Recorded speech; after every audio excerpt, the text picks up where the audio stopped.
everybody, I am Burgundy Phoenix. And I'm Govind Kumar. And you are watching The Curve, brought to you by Casting Frontier. Today's topic we're going to talk about is self-taping. Self-tapes. You don't know what they are. You need to know. You're gonna know. Because it used to be a thing even a few years ago. It wasn't a big deal, or it wasn't as prolific as it is now. So it started off more on the theatrical side, EcoCast, Actors Access, and now we're seeing it more and more every day, especially on the commercial side. On the commercial side of things, it's like across the board now, and it's becoming a thing. Like, you have to know how to do this, especially. And the good thing is that Casting Frontier is, they're leading the way with the commercial side of things. So they have the option of being able to upload your self tapes, which is a really great thing. And as actors, I think it's exciting that you don't just rely on your headshot. Now, if you see that option when you have matched your filters, you can submit a tape of yourself slating and the audition. Yeah.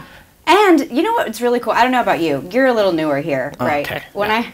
He's new. He's like green. No, he's not green, but he's new. Brown. And I'm like real brown. I'm like overripe. She's Esmeralda Brown. I'm ripe, so I wear bright colors. It's a distraction.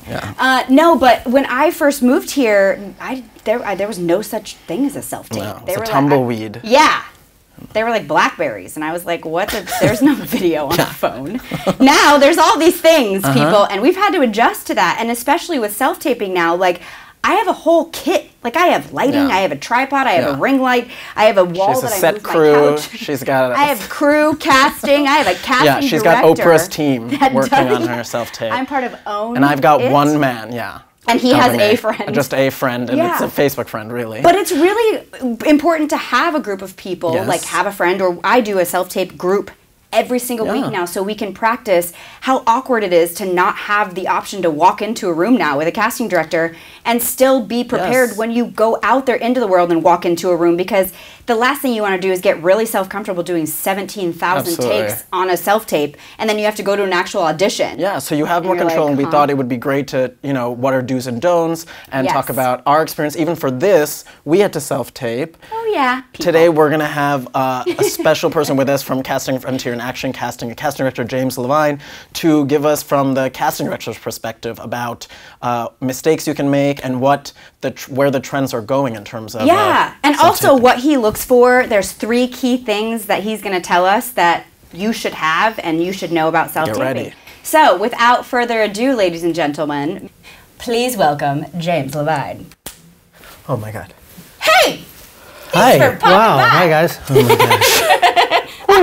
He's real startled. Oh my gosh. I didn't see you. Good to be here. Yeah. Welcome. Thanks for coming. So can you tell us and the audience out there a little about yourself, a little blurb? I've been casting director for 25 years. I was an actor first. I still act once in a while. I direct, I write, I produce, I do whatever they're interested in paying me for today. And I actually have seen a lot of changes in the industry since I started. When you started, then, were self-tapes in commercial world? No, there was barely tape. VHS. We drew pictures and caveman described what I was doing. I started when there was analog and as a session runner and recording sessions on 3/4 decks and so on. And so a lot of changes have occurred. And I love the changes. My job is so much easier now, and I can offer so many more services to my clients who have increasingly complicated demands that I need to provide for them in casting. So speaking of changes, do you think that, how different is it from even 5 years ago with self-tapes? Because 5 years ago, there was like maybe a self-tape or two. Right, and often people would have to reserve time at a studio and pay for that space and get someone to read with them, and it was quite a lot of effort.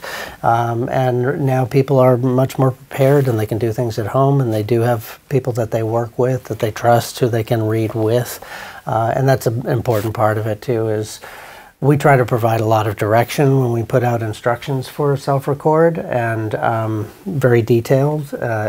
Especially part of it is how the timeline on it, how soon we need this, and often people will overthink things and get too stressed out about making this a perfect, a perfect thing, when what we need is now. Right. We need it now, and often.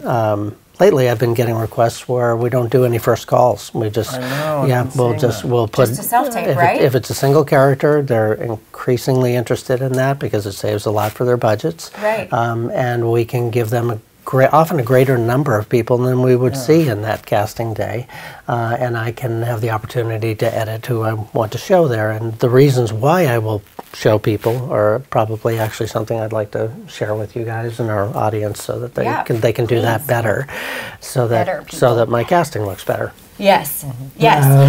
No, we would love that. So besides the basic elements of good sound, no external sound outside of the area. You need a quiet place, obviously. You need a nice background and decent lighting. And those things would be, are not expensive to create now. Well, and you're also, that sounds simple, right?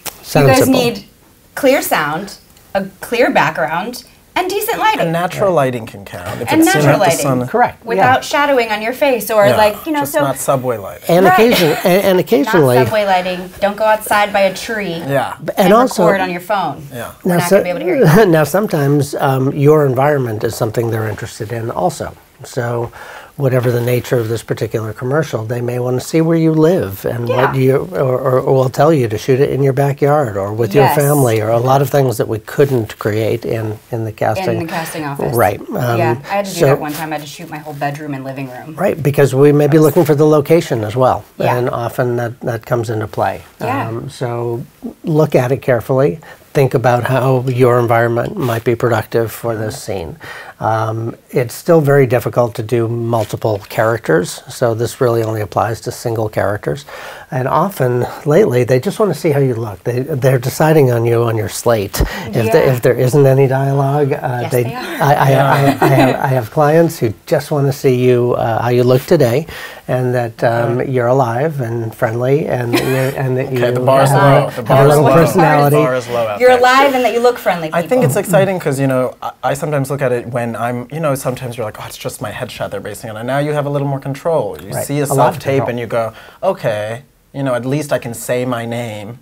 And, right. Now, a little more. Hopefully you can say his name. And there are different schools of thought about this, too. Is sometimes people you can put up to 5 takes up on Frontier. So I did not know that may be too many. They don't want that. It actually can be too many sometimes. But it's an option. Sometimes we want to, exactly. That option is available for me if I want to request that. Great. But a lot of options for the actor also, although we do want to see that you can do it in a couple takes. Right. Not spend the whole day on it and get it perfect when you might not be able to do that in the callback.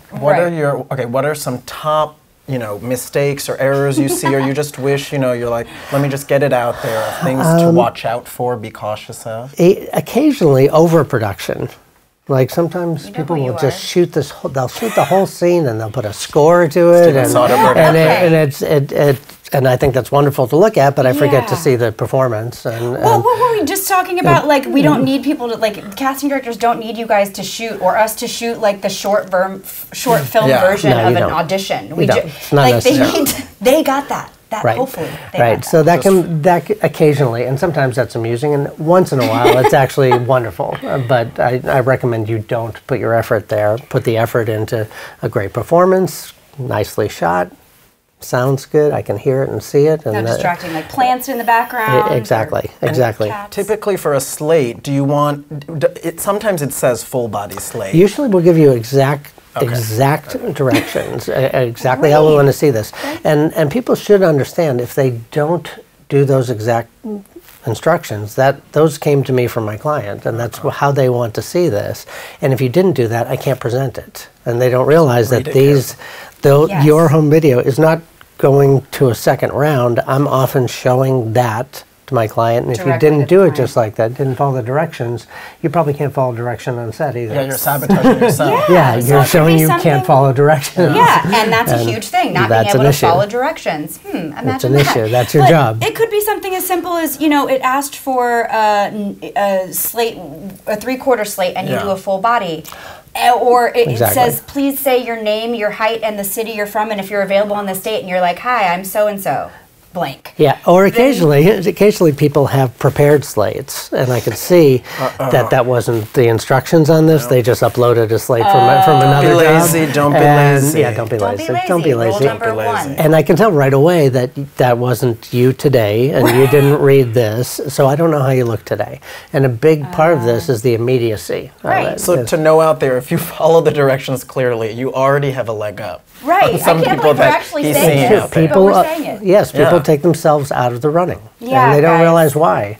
And they just didn't read it carefully. And they didn't see when I needed it. Sometimes I'll get this days later, days past the deadline.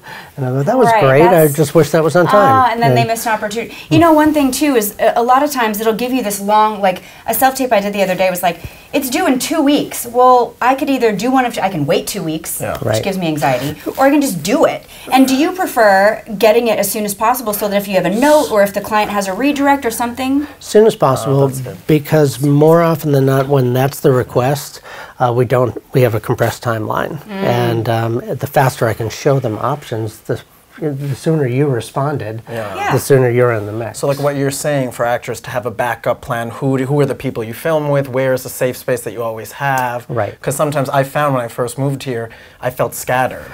Right. I felt, and then you're just stacking the deck against you because you're stressed, you don't know where, you're calling people up last minute, you're sending it. And that's where people are working against themselves. Sometimes I say clearly, if you see this and you're in your car right now, take your phone and record this in the car. That's what I want to see right now. I just need to, please, because I need it by the end of the day. And on casting material, it still matches you with your filter, right? So Correct. when it sends you the self-tape request. That's an excellent point, and it should. And if you're seeing self-submits that don't look right for you, you didn't fill out your fields correctly. So the filters should should only send you absolutely appropriate auditions. Everything. Yeah. So just to wrap up this little segment on self-tapes, let's be very clear. Have great lighting, have a great background that's not distracting, have good sound.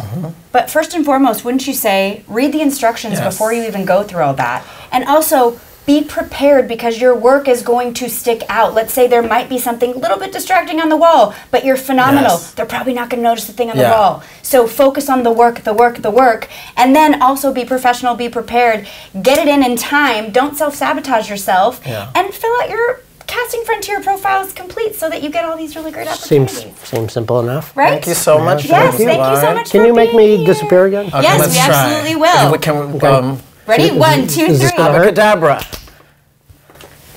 We did it. We did it. We did it. We are good. We did it.